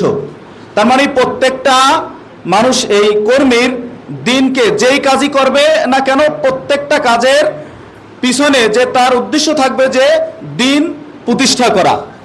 এরপরে দলীয় গুণাবলী হচ্ছে 4টা: ভ্রাতৃত্ব, ভালোবাসা, তারপরে পারস্পরিক সম্পর্ক, সংগঠন ও শৃঙ্খলা, সংস্কারের উদ্দেশ্যে সমালোচনা। সম্মানিত উপস্থিতি, এইখান থেকে 2-একটা কথা বলতেই হয় যে সংস্কারের উদ্দেশ্যে সমালোচনা। আপনার যতই নিষ্ঠা থাকুক, দুর্বলতা থাকবেই। নীরব দর্শক হলে দুর্বলতা বৃদ্ধি পায়। সমালোচনা দাবিয়ে রাখা ঠিক নয়। দেখেন না, সমালোচনা যদি দমিয়ে রাখা হয়, বিগত 17 বছর যে কথা বলার শক্তিকে দমিয়ে রাখছে না। ইসলামী আন্দোলনে যদি সমালোচনা না থাকে, যদি ইহতেসাব না থাকে, তাহলে আস্তে আস্তে দায়িত্বশীলের মধ্যেও এই স্বেচ্ছাচারিতা প্রকাশ পায়। এই জন্য এই সংস্কারের উদ্দেশ্যে সমালোচনা এইটা রাখা হয়েছে যে ইহতেসাব করা। কিন্তু দেখা গেছে যে ইহতেসাব যে করবে, যার প্রতি করবে, দুজনেরই এই মন মানসিকতা থাকতে হবে যে ইহতেসাব করবে, সে ইহতেসাব করবে যে তার সে পরিশুদ্ধ হয়, আর যার প্রতি করবে তারও এটা মেনে নিয়ে সেটার দিক খেয়াল করতে হবে। এরপরে পূর্ণতা দানকারী গুণাবলী হচ্ছে 5টা: খোদার সাথে যথাযথ সম্পর্ক, আন্তরিকতা, আখিরাতের চিন্তা, চরিত্র মাধুর্য, তারপরে প্রজ্ঞা, মৌলিক অসৎ গুণাবলী হচ্ছে 3টা, গর্ব ও অহংকার, প্রতারণা, ত্রুটিপূর্ণ নিয়ত। এরপরে মানবিক দুর্বলতা হচ্ছে 13টি। 1 নম্বরে হচ্ছে আত্মপূজা, এইগুলা আমাদের বর্জন করতে হবে। 2-1 মিনিট সময় দেন, এটা বলে শেষ করে দিই। আত্মপূজা, আত্মপূজা বলতে বোঝায় নিজের প্রতি অতিরিক্ত ভক্তি, প্রশংসা বা গৌরব প্রদর্শনকে। বুঝতে পেরেছেন? কেউ যদি সবসময় নিজের কৃতিত্ব কথা বলে এবং অন্যদের অবদানকে গুরুত্ব না দেয়, তাহলে সেটাই হচ্ছে আত্মপূজা। আর আত্মপ্রীতি বলতে বোঝায় নিজের প্রতি ভালোবাসা, মমতা, অনুরাগকে। এটা 2 ধরনের হতে পারে, একটা ইতিবাচক, একটা নেতিবাচক। যে নিজের মর্যাদা, সুস্থতা এগুলাকে রক্ষা করা। নেতিবাচক হলো নিজের প্রতি অতিরিক্ত আসক্তি, স্বার্থপরতা, যেখানে অন্যের গুরুত্ব কমে যায়। এরপর হচ্ছে হিংসা ও বিদ্বেষ। এটা জানেন আপনারা যে হিংসা অন্যের সাফল্য, সুখ, দুঃখ, গুণ, প্রাপ্তি দেখে যারা মনে কষ্ট পায়। আর বিদ্বেষ হলো কারো প্রতি গভীর শত্রুতা পোষণ করা, কুধারণা। এটাও আপনারা জানেন যে যেই ধারণা সত্যের উপর প্রতিষ্ঠিত নয়। এরপরে গীবত, এটা ভালোভাবেই জানেন। চগলখুরি, যেটাকে বাংলায় পরনিন্দা বলা হয়। এরপরে কানাকানি, ফিসফিসানি, মেজাজের ভারসাম্যহীনতা। আপনারা একটা ভিডিওতে দেখেছেন যে ওই যে পীরজাদা হানজালা একটা বৈঠকে বিএনপির নেতা লইয়া একটাই হয়েছে না, মেজাজ খারাপ করে ফেলাইছে। এখানে কিন্তু মেজাজের ভারসাম্যতা রক্ষা করতে পারে নাই। তারপরে একগুয়েমি, একগুয়েমি বলতে বোঝায় যে নিজের মত, সিদ্ধান্ত, ইচ্ছার উপর অযৌক্তিকভাবে অটল থাকা। কোনো কায়দায় সে যৌক্তিকতা মেনে নেবে না, নিজে যেটা বলবে সেইটাই সে করেই ছাড়বে। এইটা হচ্ছে একগুয়েমি। একদেশদর্শিতা, একদেশদর্শিতা বলতে বোঝায় যে বিষয়টি শুধু একটি দিক বা এক পক্ষকে দেখি সে বিচার করলো, উভয় পক্ষকে দেখলো না। সামষ্টিক ভারসাম্যহীনতা, সংকীর্ণ মনতা এবং দুর্বল সংকল্প। দুর্বল সংকল্প বলতে বোঝায়, দেখবেন নির্বাচনের আগে অনেক ভাইরা আমাদের সাথে আসছিল, কিন্তু নির্বাচনের পরে যখন বিএনপি ক্ষমতায় গেছে তখন এই ভাইরা আবার আস্তে আস্তে হারিয়ে ফেলছে। যে এরা এখন চিন্তা করছে যে তাদের সাথে যাব না কোন দিক থেকে যাব। ওই যে প্রথম সংকল্পটা করেছে, এটা কি দুর্বল। যাই হোক, মহান রব্বুল আলামিন আমাদের যেন এই বইয়ের উপর আমল করার তৌফিক দান করেন। সবাই বলে আমিন। আসসালামু আলাইকুম রহমতুল্লাহ। সেটা কি, বাংলাদেশের আরো অনেক বামপন্থী সংগঠন আছে, তাদের মধ্যে কিন্তু সংগঠন পরিচালনা করার এরকম তাদের মধ্যে এরকম ক্যাটাগরি সংগঠন আছে। তো 2টা কারণ অন্য সংগঠনের মধ্যেও আছে, কিন্তু 3 নম্বর যে কারণ, এই কারণটা অন্য সংগঠনের মধ্যে নাই। সেটা হচ্ছে কি, আমাদের সামগ্রিক জীবনে ইসলামের জীবন আদর্শ পালন করে এর মাধ্যমে আমাদের কর্মীরা কি করতে, আমরা সন্তোষ। এই কারণে কিন্তু আমরা প্রশিক্ষণ দিই। সুতরাং আমাদের এই প্রশিক্ষণের যে 3টি ধাপ আছে, এই 3টি ধাপ যেন আমরা অ্যাচিভ করতে পারি, আমরা সেই অনুযায়ী যেন নিজেদেরকে গড়ে তুলতে পারি। আমাদের নৈতিক মান, আমাদের কর্মীদের মান, আমাদের লোকদের মান, সব মানগুলো উন্নয়ন করা এবং এটাকে সংরক্ষণ করা যেন এর মাধ্যমে হয়ে থাকে, এবং আমরা যেন সুন্দর একটা সংগঠন বাস্তবায়ন করতে পারি, যেটা আমাদের কর্মপদ্ধতির আলোকে আছে। সম্মানিত উপস্থিতি, সুতরাং আমি আশা করব যে মিরপুর আলহামদুলিল্লাহ অনেক বড় একটি ময়দান, এখানে একটি ইমারত আছে, প্রত্যেকটি রোকন ভাইয়েরা, প্রত্যেকটি কর্মী ভাইয়েরা এখানে অনেক বেশি সিনসিয়ার, সংগঠনের বিভিন্ন কর্মসূচি পালনের ক্ষেত্রে অন্য ইউনিয়নের চেয়ে অনেক বেশি অগ্রগামী। সুতরাং আমরা এই কর্মসূচির মাধ্যমে, প্রশিক্ষণের মাধ্যমে যেন কাজে লাগাতে পারি, এটাকে যেন নিজেদের জীবনে, নিজেদের সাংগঠনিক যে ময়দানে এটা যেন ইমপ্লিমেন্ট করতে পারি, সে আশাবাদ ব্যক্ত রেখে আমি আমার কথা শেষ করছি। আসসালামু আলাইকুম। ধন্যবাদ।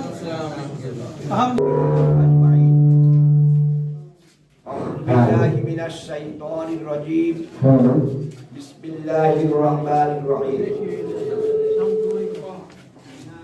اقرأ باسم ربك الذي خلق خلق الإنسان من علق اقرأ وربك الأكرم الذي علم بالقلم علم الإنسان ما لم يعلم صدق الله المولى العظيم শহীদ কাফেলা বাংলাদেশ জামাত ইসলামী মঠবাড়িয়া উপজেলাধীন 3 নম্বর মেরুখালী ইউনিয়ন কর্তৃক আয়োজিত আজকের এই কর্মী ভাইদের শিক্ষা শিবিরে উপস্থিত আজকের এই অনুষ্ঠানের সম্মানিত সঞ্চালক, উপস্থিত সম্মানিত সভাপতি জনাব মাওলানা নাজমুল সাদাত ভাই, সম্মানিত আমির মিরুকালী ইউনিয়ন শাখা, উপস্থিত আজকের এই অনুষ্ঠানের প্রধান অতিথি পিরোজপুর জেলা শাখার সম্মানিত শুরা এবং কর্ম পরিষদের সদস্য, পিরোজপুর জেলা শিক্ষকদের যিনি সভাপতি, তিনি রানীসভা ডিগ্রি কলেজের সম্মানিত সহকারী অধ্যাপক, বাংলাদেশ জামাত ইসলামী মঠবাড়িয়া উপজেলার সম্মানিত এবং সংগ্রামী আমির জনাব মোহাম্মদ আব্দুল জলিল শরীফ, উপস্থিত মিরুকালী ইউনিয়নের বিভিন্ন পর্যায়ের দায়িত্বশীলবৃন্দ, আমার সামনে উপস্থিত সম্মানিত রোকন এবং কর্মী ভাইরা, সবাইকে আমার সালাম, আসসালামু আলাইকুম ওয়া রাহমাতুল্লাহি ওয়া বারাকাতুহু। কোথায় পেলাম আমরা? শিক্ষা ছাড়া উপায় নাই। নবী মুহাম্মদুর রাসূলুল্লাহ সাল্লাল্লাহু আলাইহি সাল্লামের বয়স যখন 40 বছর, কত বছর? 40 বছর। আল্লাহ রাব্বুল আলামিন ডেকে নিলেন কোথায়? হেরা গুহায়। কোথায় নিলেন? হেরা গুহায় নিলেন এবং সেখানে 40 দিন পর্যন্ত তিনি বিভিন্ন ইবাদতে কাটিয়েছেন, মুরাকাবায় কাটিয়েছেন, চিন্তা শক্তি ওখানে জোগাড় করেছেন। তারপরে 40 দিনের পরে আল্লাহ রাব্বুল আলামিন জিবরাইল আলাইহিস সালামকে পাঠালেন এবং নবী মুহাম্মদুর রাসূলুল্লাহ সাল্লাল্লাহু আলাইহি ওয়াসাল্লামকে বললেন পড়ো। কি বললেন? পড়ো। ওনাকে যখন পড়তে বললেন, ওনাকে এই কথা বলা হয় নাই যে আনাকিমুদ্দিন ওয়ালা তাতাফাররাকু ফি, যে হে নবী তুমি জমিনের আল্লাহর দ্বীন কায়েম করো এবং কোনো মত পার্থক্য করো না, তাই বলছেন। বলছেন কি? করো, জ্ঞান অর্জন করো, জ্ঞান অর্জন করো, জ্ঞান অর্জন করো। জ্ঞান অর্জন যদি তোমরা করতে পারো তাইলে জমিনে তোমার দ্বারা দ্বীন প্রতিষ্ঠা করা সম্ভব। কেননা বক্তা যদি সৃষ্টি না হয় তাইলে লক্ষ লক্ষ শ্রোতা হইয়া লাভ আছে, বক্তা থাকতে হবে। সেই জন্য আল্লাহ রাব্বুল আলামিন বক্তা তৈরি করার জন্য প্রথমেই তাকে বললেন পড়ো।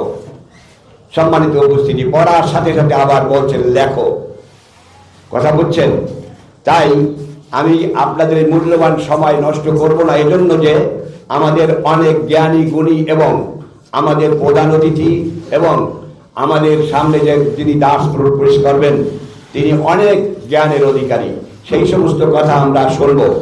আর এই শুরুতে এই কথাটা মনের মধ্যে গেঁথে নেব এবং বাড়ি গিয়ে আমরা সেইটা কাজে পরিণত করব, পড়ব। পারবো না ইনশাআল্লাহ? আমরা অনেকেই সূরা ফাতিহা ভালো করে পড়তে পারি না। তো ভালো করে পড়তে না পারলে আল্লাহ তাআলা কবুল করে নেবেন নাকি? হ্যাঁ, চেষ্টা করতে হবে। নামাজ ভঙ্গের কারণ 19টা। কয়টা? 19টা। তার প্রথম কারণ এবং প্রধান কারণ হলো অশুদ্ধ তেলাওয়াত। আপনারা সবাই জানেন অশুদ্ধ তেলাওয়াত। এখন এই সূরা ফাতিহা যদি আমি ঠিক মতো পড়তে না পারি এবং নামাজে যে সমস্ত সূরা ব্যবহৃত হয় বা ব্যবহার করি সেই সমস্ত সূরা কালাম যদি আমরা ঠিক মতো আদায় করতে না পারি তাহলে আমাদের নামাজ কবুল হবে না। নামাজ যদি কবুল না হয় তাহলে আমার যাবতীয় অশ্লীল কাজ থেকে আমি দূরে থাকতে পারবো না। পারবো? আল্লাহ রাব্বুল আলামিন বলছেন কি? তোমার নামাজের মাধ্যমে যাবতীয় খারাপ কাজ থেকে তুমি দূরে থাকবা। ঠিক কি না? নামাজ যদি আমার না হয় তাহলে যাবতীয় খারাপ কাজ থেকে আমি দূরে থাকতে পারবো না। আমরা এই বাস্তব জীবনে নামাজও পড়ি, আমরা সুদ খাই, নামাজও পড়ি, ঘুষ দেই, নামাজও পড়ি, আইল ঠেলি, নামাজও পড়ি, মানুষের গীবাত গাই, এরকম হয় না? আমরা জানি না কোনটা গিবত, আমরা জানি না কোনটা শিরক, আমরা জানি না কোনটা বেদাত। আমাকে একদিন এক আলেম কথা বলছেন, এক আলেম বলছেন, ওই মিলাদ নিয়ে কথা হচ্ছিল। মিলাদ, মিলাদ কি কোনো ইবাদত? একটু জোরে বলেন, মিলাদ কি কোনো ইবাদত? উনি বলে ফেলছেন যে যারা মিলাদ পড়ে না তারা মুসলমানই না। নাউজুবিল্লাহ করেন, আরো জোরে নাউজুবিল্লাহ। কেননা মিলাদ আসছে হিজরত করার 600 বছর পরে, 604 বছর। কয় বছর? 604 বছর। আমরা মিলাদকে ইবাদত বানিয়ে নিয়েছি। যারা মিলাদ করি না তাদেরকে আমরা ঘৃণা করতেছি। কথা বলছেন? তো সম্মানিত উপস্থিতি, আমি আমার বক্তব্য দীর্ঘায়িত করব না। আপনাদেরকে অনুরোধ করব, যারা পড়তে পারি না, কোরআন পড়তে যারা পারি না, কোরআন পড়ার চেষ্টা করব। আর এই কোরআন পড়তে পড়তে যদি আমরা মৃত্যুবরণ করি, আল্লাহ রাব্বুল আলামিন আমাদেরকে জান্নাতে দিবেন ইনশাআল্লাহ। তাইলে আমরা চেষ্টা করব ইনশাআল্লাহ। আর এই কোরআনের সাথে সাথে হাদিসে আল্লাহর রাসূল কি বলছেন, রাসূল কি বলেছেন, রাসূল কি করেছেন এবং রাসূল কি সমর্থন করেছেন, সেই দিকে লক্ষ্য রেখে আমরা আমাদের যাবতীয় কাজ চালিয়ে যাব। রাসূলুল্লাহর চরিত্রের মধ্যে যা নাই তা আমরা করব না। শাহবাজ মাইন করেন নাই এরকম কাজ আমরা করব না। তাই আমি আপনাদেরকে উদাত্ত আহ্বান জানাই এবং করজোরে অনুরোধ করি, আপনারা প্রত্যেকে কোরআন শিখবেন। এবং কোরআন শিখবেন কেমনে? আপনি নিজে কোরআন পড়তে পারবেন না, দেখেন আপনার একটা ছেলে হাফেজ হয়ে গেছে, এরকম আছে না? আছে। আপনি কোরআন পড়তে পারেন না, অপর বাড়ির থেকে একটা মেয়ে আনছেন বউ, সেই বউটাই কোরআন পড়তে পারে। হ্যাঁ, তার কাছে আপনি কোরআন পড়েন, কিন্তু আমরা লজ্জায় তার কাছে যাই না। এরকম হয় না? লজ্জায় যাই না। সম্মানিত উপস্থিতি, কিয়ামতের ময়দানে সেই মুসিবতের দিনে আল্লাহ রাব্বুল আলামিন যখন বলবেন যে আমি তোমাকে ইকরা দিয়েছিলাম, সেই ইকরা তুমি করো নাই, তাইলে এখন তোমার অবস্থাটা কি? সেই কোটি কোটি বিলিয়ন মানুষের মধ্যে আমরা লজ্জা পাইতে চাই না ইনশাআল্লাহ। আর বাংলাদেশ জামাত ইসলামী এমন এক সংগঠন, এই শিক্ষা দিয়ে শুরু এবং শিক্ষা দিয়ে শেষ। এবং আমরা প্রত্যেক দিন প্রত্যেকে কোরআন অধ্যয়ন করি, হাদিস অধ্যয়ন করি। তার আলোকে আমাদের যে ইসলামী সাহিত্য আছে, শাহবাজ মাইনের জীবনী আছে, তারা যে কথা বলছেন এবং যুগে যুগে যারা শাহাদত বরণ করেছেন, আমাদের বাংলাদেশ জামাত ইসলামীর অগণিত সদস্য তারা জীবন বিসর্জন দিয়েছে, আত্মহুতি দিয়েছে, ফাঁসির কাছে ঝুলেছেন, কিন্তু বাতিলের সাথে কখনো আপোষ নাই। কিন্তু আমি এক দুঃখ করেই বলি সবসময় যে আমাদের আলেম সমাজ একটু পিছিয়ে আছে। আপনারা যারা আলেম আছেন তারা মাইন্ড করবেন না, কেননা আলেমরা হলেও আল্লাহর ইমানদার বান্দা এবং আল্লাহকে বেশি ভয় করে, নাকি? আল্লাহকে বেশি ভয় করে এবং তাদের পিছনে ইবলিসও বড় শক্ত ইবলিস। কথা বলছেন? এক দুইটা না, কথা বলছেন? আর ওই যে আপনারা অনেকে মনে করেন ওই যে জামাত করে যারা, ওরা সাত গায়ে দেয়, জামাত করে যারা, তারা এই করে সেই করে। হ্যাঁ, এই জন্য তাদের সাথে আপনারা মিলতে পারেন না। কথা হচ্ছে তারা না, আপনারা নেতৃত্ব দেন, নেতৃত্বের স্থানে আপনারা আসেন, কেননা আপনাদের দ্বারা শিখবে। এখন আপনারা থাকেন দূরে দূরে, আলেম সমাজ থাকে দূরে দূরে। আজকের আমি দুঃখ করে বলতেছি, মঠবাড়িয়া উপজেলা শাখায় কেন একজন বাংলা শিক্ষিত, ইংলিশ শিক্ষিত একজন আমির থাকবেন? এখানে কেন একজন আলেম নাই? আপনারা জবাব দিতে পারবেন না। এই আলেমরা আসেন নাই। আল্লাহ রাব্বুল আলামিন তাদেরকেও কবুল করুন। আজকের যারা আসছেন এখানে প্রশিক্ষণ গ্রহণের জন্য, এই আপনারা খাতা রাখবেন, কলম রাখবেন, প্রত্যেকটা কথা নোট করবেন এবং আমাদের আলোচকদের মুখ থেকে যে সমস্ত আয়াত বের হয় তারা আয়াত নাম্বার বলবে এবং সেই আয়াতগুলি আপনারা বাড়ি গিয়ে মিলাবেন। কথা বলছেন? এবং এইটা আমরা বাস্তবায়ন করব কোথায়? আমাদের দৈনিক রিপোর্টে। ও ভাই, যদি আমি নামাজ না পড়ি বা নামাজ পড়ি না বা পড়ছি, হ্যাঁ, মা বলবেন বেটা নামাজ পড়ছো, বাবা বলবেন বেটা নামাজ পড়ছো, কিন্তু আমার এই প্রাণপ্রিয় সংগঠন বলে নামাজ পড়ছো তো ঠিকই, কিন্তু জামাতে আদায় করেছো কিনা।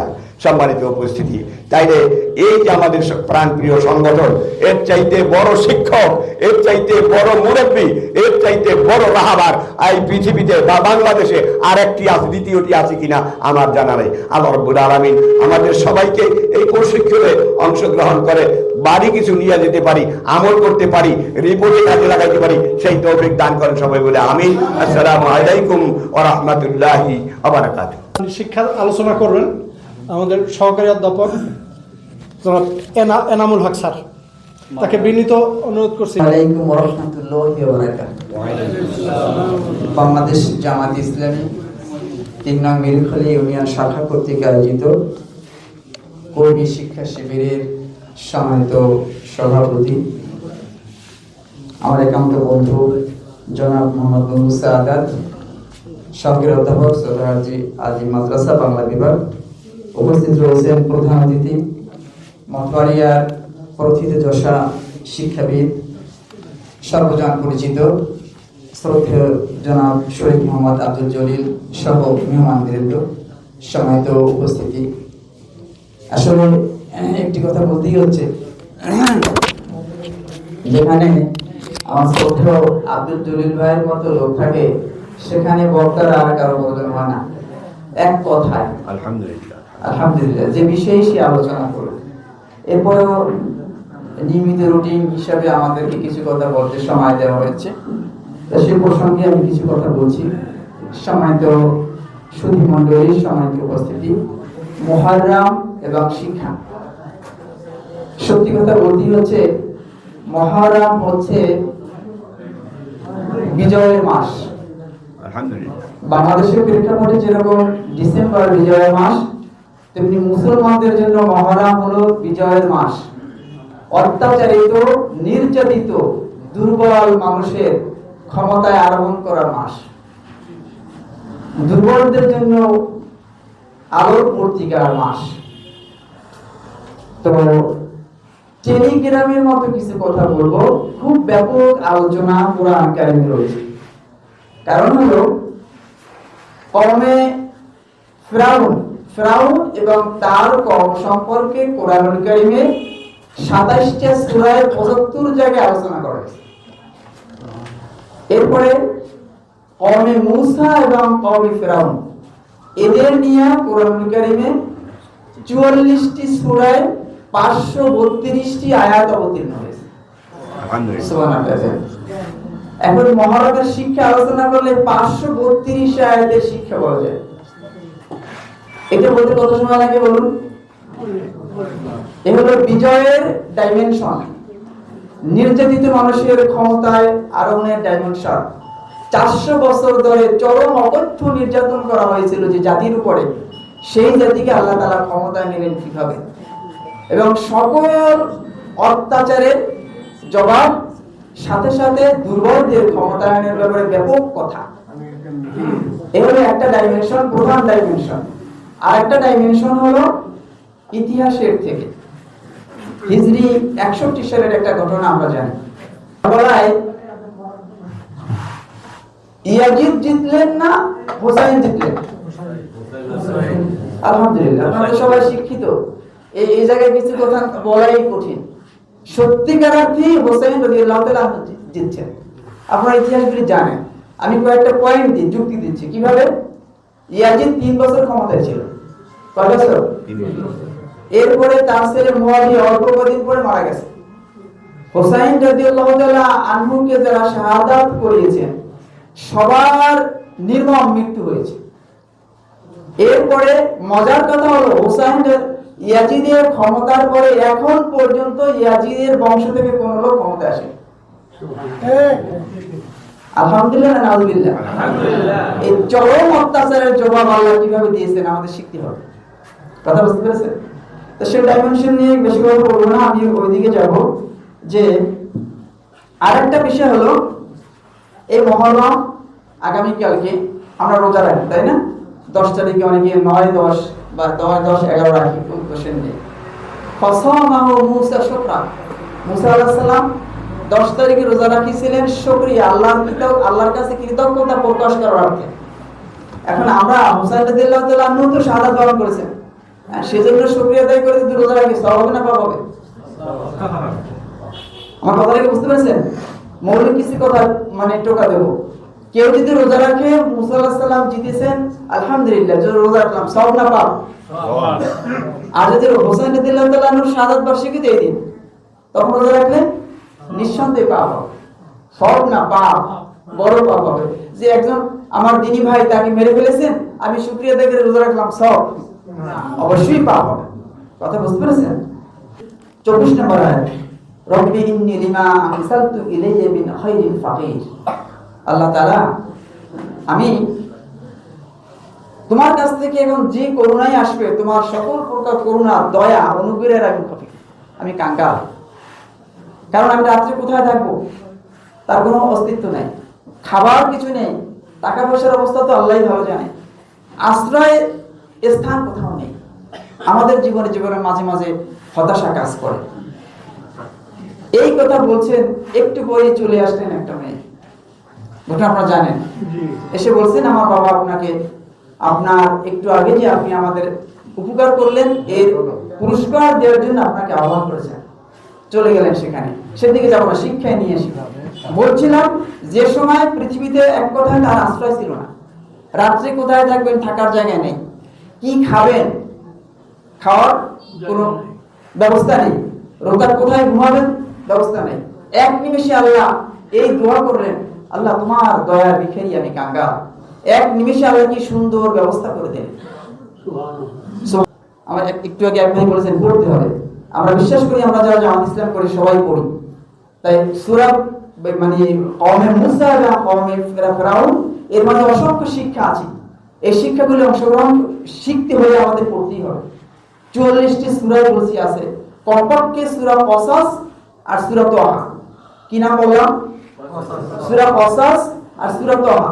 এই দুইটা সূরা আপনারা পড়লে অনেক বিষয় জানতে পারবেন, অনেক শিক্ষা পাবেন। সেখান থেকে কিছু কথা বলি, আমার কথাগুলি শেষ করব। সম্মানিত উপস্থিতি, সম্মানিত সুধী মণ্ডলী, তো এখানে আল্লাহ তাআলা বলছেন যে যুগে যুগে ফিরাউন যে অত্যাচার করছে, অকথ্য নির্যাতন করছে 400 বছর ধরে। 400 বছর কিভাবে? ফিরাউন মুসা আলাইহিস সালাম হলেন ইউসুফ আলাইহিস সালামের পঞ্চম পুরুষ, কওমে মাদিয়া, এবং সর্বশেষ 6 নাম্বার হলো কওমে ফিরাউন। এদের উপর যে নির্যাতন করেছে, এদের উপর যে অভিশাপ চলে আসছে, সে কথা আমাদের এই সমস্ত আয়াতে বলেছেন, সূরা কসাস এবং সূরা এই যে কি বললাম সূরা কামায় বলেছেন। এই কথাগুলি আমাদেরকে শিখতে হবে। আমি শেষ পর্যায়ে চলে এসেছি। সেই দুইটা অংশ থেকে আমরা কিছু কথা আয়াতের অর্থ শুনলে আমরা বুঝে যাব যে অসংখ্য শিক্ষা রয়েছে। প্রথমত আল্লাহ তাআলা বলেছেন সূরা কসাসে বলছেন যে নাতু আলাইকা মিন নাবাই মুমিনিনা লি ফিরাউন আলী লিকওমি মুমিনিন। আমি ফিরাউন এবং মুমিনদের জন্য শিক্ষা বলছি, নাতু আলাইকা মিন নাবাই মুসা, মুসা আলাইহিস সালাম এর কওমের জন্য, ফিরাউন বিল হক এবং ফিরাউনের কওমের জন্য যে বিষয় আমি অবতারণা করেছি, তাতে মুমিনদের জন্য অসংখ্য শিক্ষা রয়েছে। যেমন ইন্না ফিরাউন আলা ফিল আরদ, ফিরাউন কি করলো? জমিনের বুকে, আলা নিচের থেকে উপরে চলে আসা, শাব্দিক অর্থ আলা মানে উপরে, এখানে আলা মানে তাকাব্বুরি করলো, অহংকার করলো, বড়াই করলো। মা আলিফ লাকুম মিন ইলাহিন গায়রু, মনে আছে না আপনাদের? আমি ছাড়া তোমাদের আর কোনো ইলাহ নেই। ইলাহ মানে কি? ইলাহ মানে উপাস্য, যার উপাসনা করা হয়। অর্থাৎ এই শাসক ইলাহ, কথা কি বুঝছেন আপনারা? শাসক সহ তেমনি আরো, আমি আমার মা বাবার কথাও যদি বিনা বাক্যে কোরআন সুন্নাহ বিরোধী হয়, বিনা বাক্যে মেনে নেয়, এক্ষেত্রে সে ইলাহ মানে উপাস্য, যার উপাসনা করা হয়। সূরা তওবা, ইত্তাখাযু আহবারহুম ওয়া রুহবানাহুম আরবাবাম মিন দুনিল্লাহ, এতে ব্যাখ্যা বিশ্লেষণ আপনারা করবেন।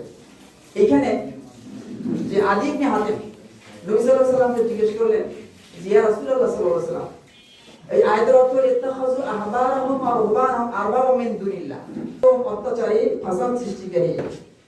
এরপর আল্লাহ বলেছেন নারিদু আন নামুন্না আলাল্লাযীনা ইসতাদিফু ফিল আরদ, আমার মন চাইলো, ইচ্ছা হইল যে ওদের উপর আমার করুণা করা। কাদের উপরে? যাদেরকে দুর্বল করে রেখেছে। আল্লাযীনা ফিল আরদ নুরিদু আন নামুন্না আলাল্লাযীনা ইসতাদিফু ফিল আরদ জমির বুকে যাদেরকে দুর্বল করে রাখা হয়েছে, অত্যাচার নির্যাতন করে, অকথ্য নির্যাতন করে দুর্বল করে যাদেরকে রাখা হয়েছে, তাদেরকে আমি কি করব, আমার ইচ্ছে হলো অনাজালাহু আইম্মা, আমি তাদেরকে ক্ষমতায় বসাবো, ইমাম বানাবো, নেতৃত্বে বসাবো। অনাজালাহুল ওয়ারিসিন, এবং পৃথিবীর উত্তরাধিকারী বানাবো। এরপরে বলতে নমাক্কিনা লাহুম ফিল আরদ, এবং জমিনে তাদেরকে ক্ষমতায়ন করব, তাদেরকে ক্ষমতা দিব। অনুমাক্কিনা লাহুম ফিল আরদ অনুরিয়া ফিরাউন ওয়া হামান ওয়া জুনুদাহুম মিনহুম মা কানু ইয়াহজারুন। ফিরাউন এবং হামানকে দেখিয়ে দেব ওরা যে বিষয়টা ভয় পাইছিল। কি ভয় পাইছিল মনে আছে? ওই যে মুসা আলাইহিস সালামের জন্ম হবে মনে আছে না আপনাদের? ইত্যাদি যে ৭০,০০০ ছেলেদেরকে হত্যা করেছে। এরপর আরেকটা আয়াতে অনুবাদ বলে শেষ করছি। আল্লাহ বলেন ওয়ারাসনা কওমাল্লাযিনা কানু ইস্তাদাফুনা, এটা সূরা আরাফ। ওয়ারাসনা কওমাল্লাযিনা কানু ইস্তাদাফুনা মাশারিকাল আরদি ওয়া মাগারিবাহা, আমি পৃথিবীর উত্তরাধিকারী করলাম ওদেরকে। কাদেরকে? আল্লাযিনা কানু ইস্তাদাফুনা, তাদেরকে দুর্বল করা হয়েছিল অত্যাচার নির্যাতনের মাধ্যমে, পৃথিবীতে দুর্বল করে রাখা হয়েছিল। মিনাল আরদি মাশা, প্রাচ্যে এবং পশ্চিমে, এই তাফসীরে বলা হয়েছে যে মিশরের অংশকে এবং এই সিরিয়া, শাম, এই এলাকাটাকে। আমাদের অসংখ্য শিক্ষা আছে, এই বড় শিক্ষা সবর। আমাদের বিরুদ্ধে অনেক কিছু করবে, উল্টাপাল্টা কাজ করবে, আমাদের চরম সবরের পরিচয় দিতে হবে। তাহলে আমাদের সামনে ভবিষ্যৎ ইনশাআল্লাহ চলে আসবে, সব আমাদের আমাদের দিন সহজ হবে। আর আমরা যদি ওদের মতো হয়ে যাই, প্র্যাকটিক্যাল উদাহরণ দেওয়ার সময় নেই, তাহলে আমাদের জন্য কিন্তু বিপদ। আসুন আমরা এই শিক্ষা গ্রহণ করি, সবর গ্রহণ করি, সহ অসংখ্য শিক্ষা রয়েছে, আমরা পড়ি, আমল করি, নিজেরাও শিক্ষা হই। আল্লাহ তাআলা আমাদেরকে সব ছোট থেকে মানার বোঝার তৌফিক দান করুন। আমিন। সুবহানাকাল্লাহু ওয়া বিহামদিকা।